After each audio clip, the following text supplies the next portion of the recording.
Hola. Bueno, vamos a empezar desde el principio a estudiar electrocardiogramas y cómo enfrentarnos a ellos, cómo poder interpretarlos y obtener toda la información diagnóstica que contienen de una manera que sea sencilla y que sea directa, que no resulte complicado obtener esa información. La mayoría de las veces, la primera intención cuando ves un electrocardiograma, cuando te enseñan un electrocardiograma, es ir directamente a ver qué tiene raro, a ver qué esto qué es. Bueno, esto es que yo estoy viendo, este tiene unas ondas P aquí raras que están como muy picudas, este en cambio va muy lento y las ondas P están rotas y además y este tiene una forma rara. No, no, miren, esto se puede hacer de muchas formas, no me cabe ninguna duda, pero hay que aprender de los que saben. Decía Einstein que cuando tengas un problema complejo, lo primero que hay que hacer para resolverlo es dividirlo en tantas partes como sea posible y resolver cada una de estas partes por separado. Y realmente eso es lo que hay que hacer con un electrocardiograma. Tenemos que dividirlo mentalmente. Yo siempre digo, mire, agarre unas tijeras y recorte el papel en trocitos muy pequeñitos. Analice cada trocito por separado y después junte el puzzle.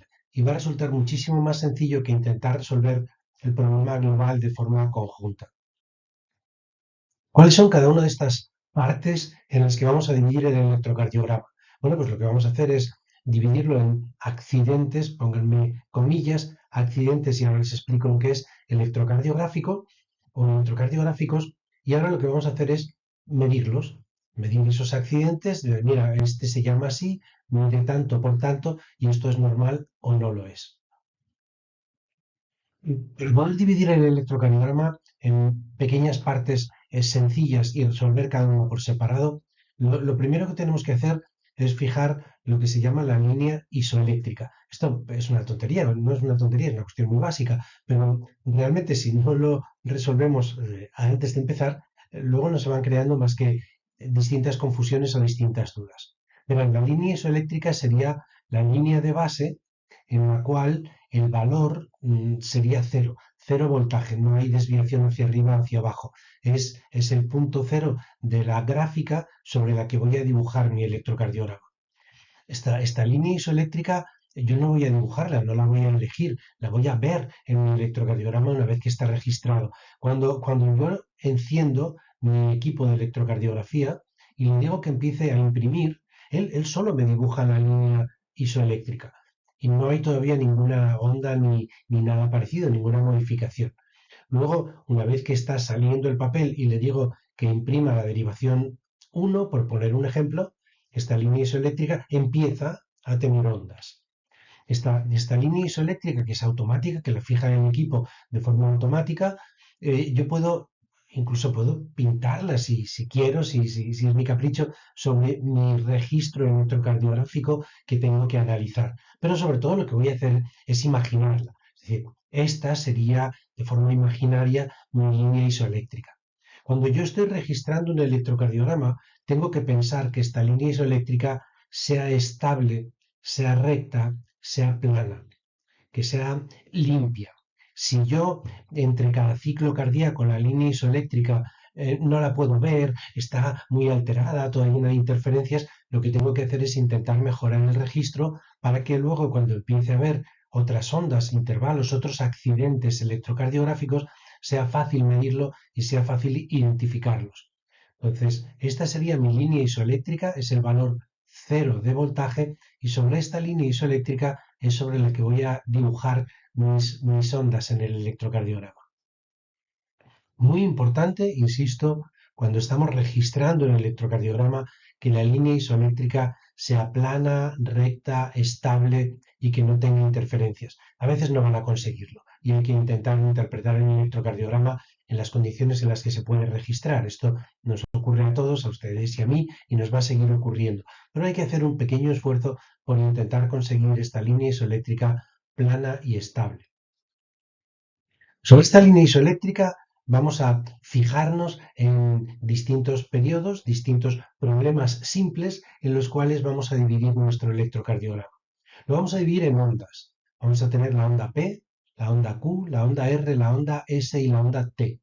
Pongo la onda U entre paréntesis porque en medicina humana se habla de onda U cuando la onda T está dividida en dos, está mellada, después de la T hay una pequeña ondulación.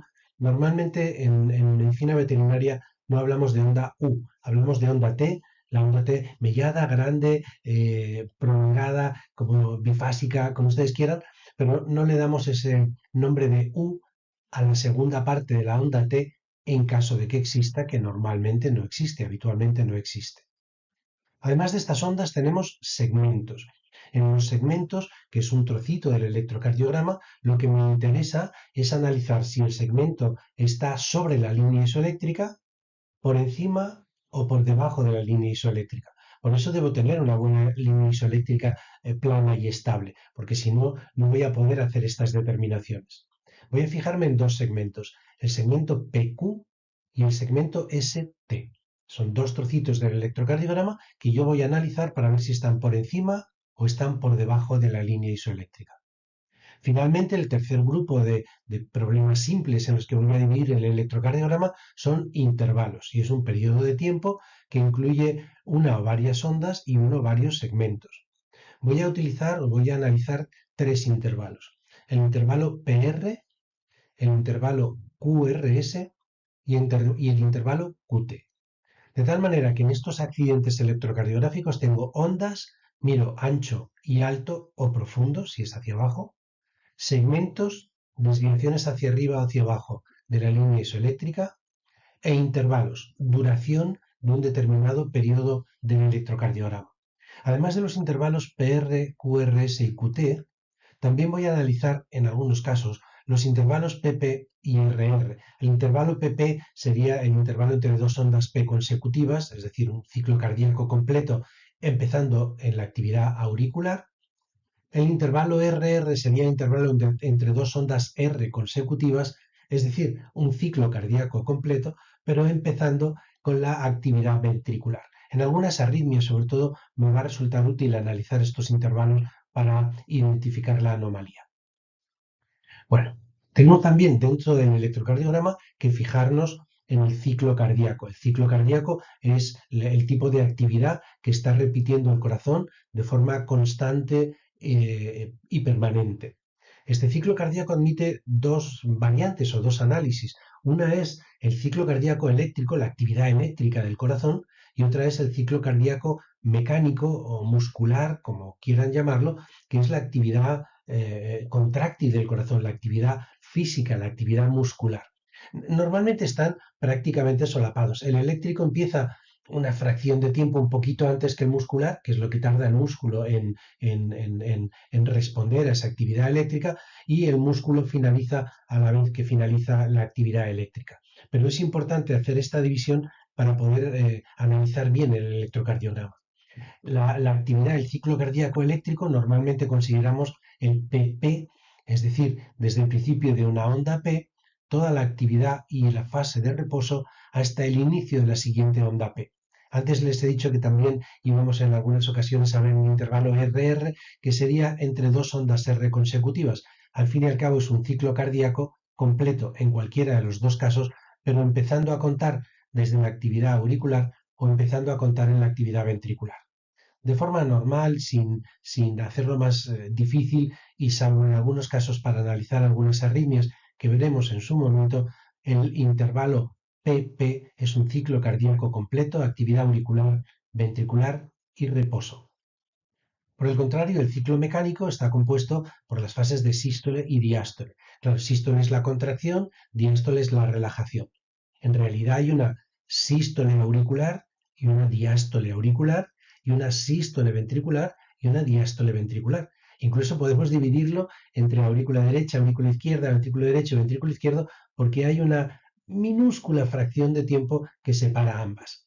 La realidad es que esto no lo vamos a analizar así, no tiene utilidad clínica en el análisis de electrocardiogramas, salvo que en la sístole y la diástole vamos a considerar las ventriculares, vamos a pensar que la derecha y la izquierda se producen de forma simultánea y que la sístole y diástole ventricular es lo que vamos a llamar sístole y diástole cardíaca. Es decir, cuando el corazón está en sístole, realmente los ventrículos están en sístole y las aurículas están relajadas, cuando el corazón está en diástole, los ventrículos están en diástole y las aurículas están contrayéndose. Estas fases de sístole y diástole aproximadamente las podemos dibujar sobre el electrocardiograma en estos dos episodios o en estos dos periodos, al principio de la onda Q o al principio de la onda R, y hasta el final de la onda T se produce la sístole ventricular, que vamos a llamar de forma genérica sístole cardíaca. La diástole se produce desde el final de la onda T hasta el principio de la sístole, hasta el principio de la onda Q o de la onda R, cualquiera de las dos, la que tengamos primero. Entonces, estos dos periodos de sístole y diástole incluyen un ciclo cardíaco completo, pero no empezamos a contarlo y terminamos de contar en el mismo momento que cuando analizamos el ciclo cardíaco eléctrico. Ondas. Vamos a ver cada una de ellas y también veremos segmentos e intervalos. La onda P. La onda P es la primera de las ondas después de un periodo de reposo un poco más prolongado, un poco más breve, y es una onda de actividad auricular. La onda P siempre vamos a analizar el electrocardiograma en cuanto a medidas y ondas e intervalos en la derivación 2 del electrocardiograma, y la onda P en la derivación 2 del electrocardiograma habitualmente es positiva. Refleja la actividad de las aurículas. El complejo QRS es una suma de tres ondas, la onda Q, la onda R y la onda S, y normalmente lo analizamos en conjunto, al menos en su duración. ¿Por qué? Porque estas ondas QRS son actividades eléctricas de los ventrículos y van íntimamente unidas entre sí. De hecho, hay muchas veces que no es que no haya, sino que no vemos la onda Q, porque la onda Q y la onda R se han producido a la vez, de forma simultánea, de tal manera que el electrocardiograma, el equipo dibuja una onda que es la combinación, es la suma de una Q que no veo y la R que sí que la veo. Normalmente veo la R porque es positiva y de un voltaje mayor que la Q, de tal manera que si dibujo una pequeñita negativa y una grande positiva, al final me queda una mediana positiva como resultado final. Este efecto lo puedo tener también con la onda S, de tal manera que al final la Q y la S no es que no existan, sino que no las veo y solo veo una onda R. Pero en algunas alteraciones, en algunas anomalías, puede ocurrir lo contrario. Solo veo una onda negativa, que es la suma de la Q y la S, y la onda R me ha desaparecido en esa suma. En cualquier caso, y lo iremos viendo con ejemplos y con situaciones distintas, lo que vamos a agrupar es la onda QRS, veamos las tres, solamente dos o solamente una de ellas, y representan la actividad ventricular. La siguiente onda es la onda T y es la onda de repolarización. Los ventrículos están, las fibras musculares de los ventrículos, las fibras del sistema intrínseco de conducción de los ventrículos están polarizadas. Están polarizadas para poder, cuando llega la orden eléctrica pertinente, despolarizarse y por tanto contraerse. Están polarizadas, llega la actividad eléctrica, se despolarizan y se contraen, y cuando se relajan, tienen que volver a polarizarse, porque si no, no podrían repetir el ciclo.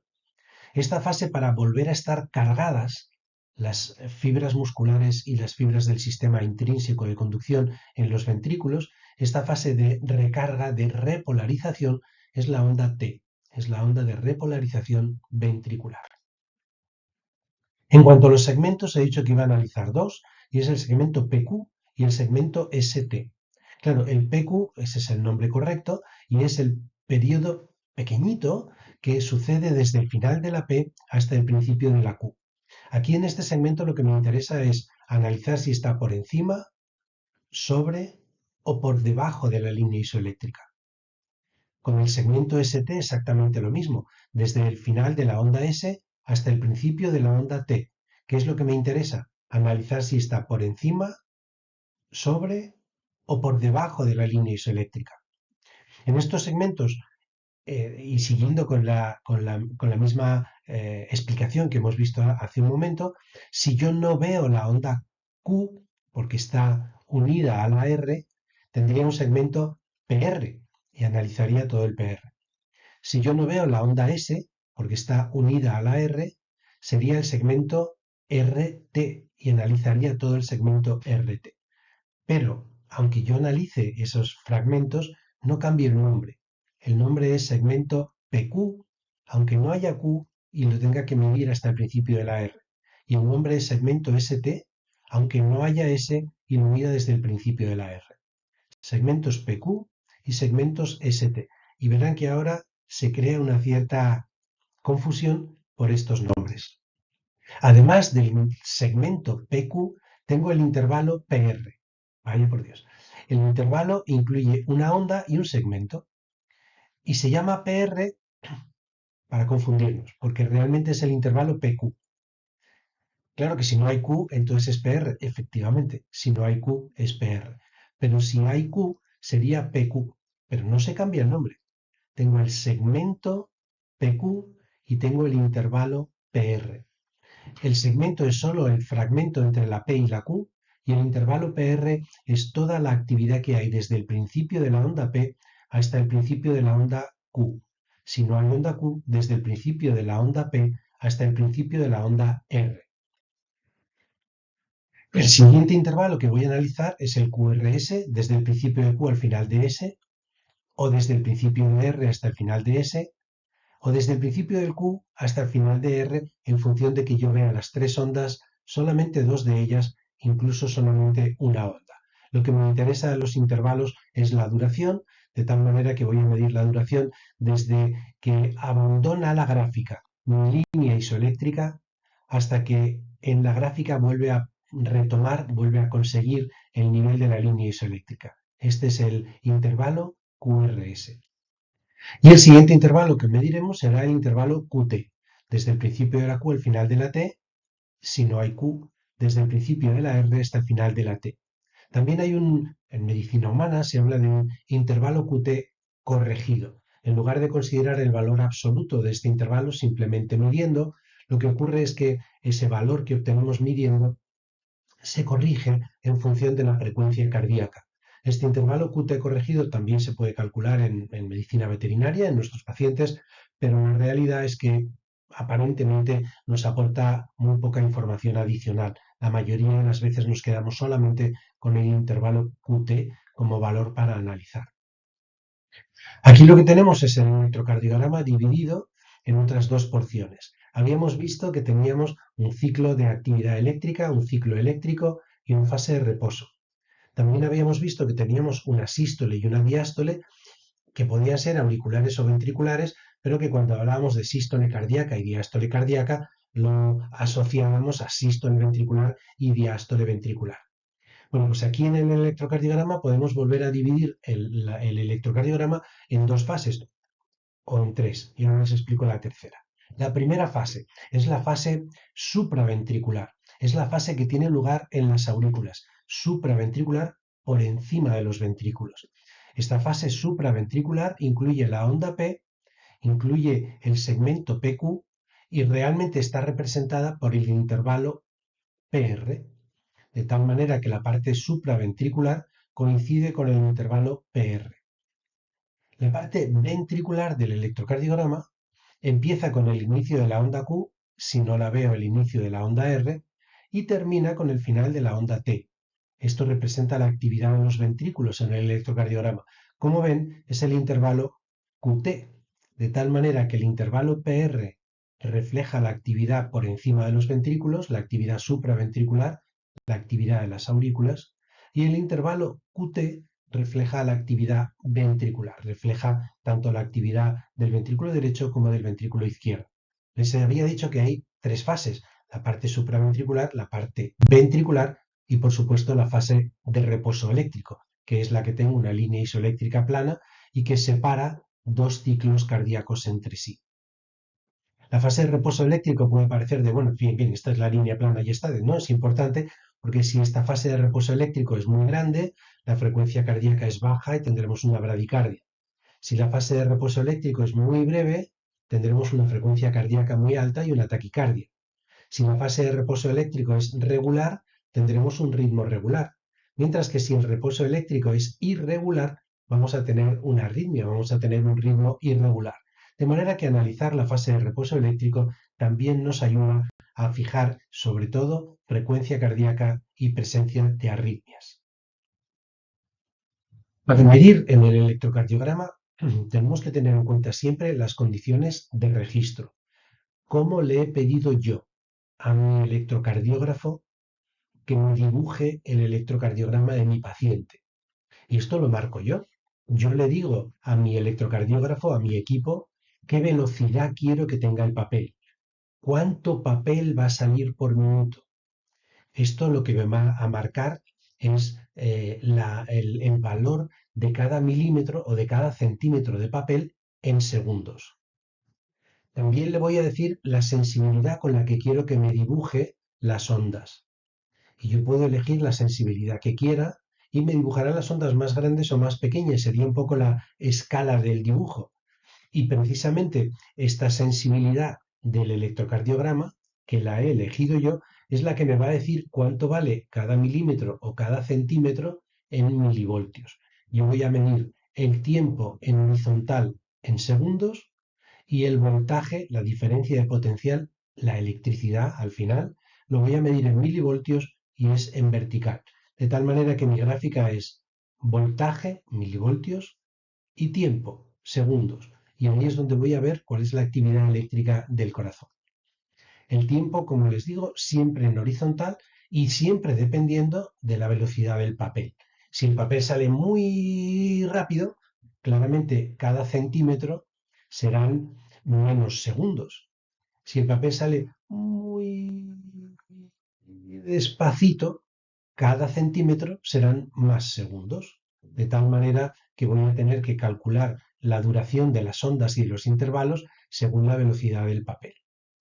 El voltaje lo mido en vertical, exactamente igual, es básicamente la escala. Yo quiero que un milivoltio ocupe un poquito, bastante, mucho o muchísimo, de tal manera que pueda medir bien y pueda ver bien las ondas cuando son pequeñas y que quepan dentro del papel cuando son muy grandes. Voy a medir el voltaje en vertical y esto me va a marcar la sensibilidad que yo haya determinado, me va a marcar cuánto vale cada centímetro o cada milímetro traducido en milivoltios. Esto lo vamos a ver ahora despacito.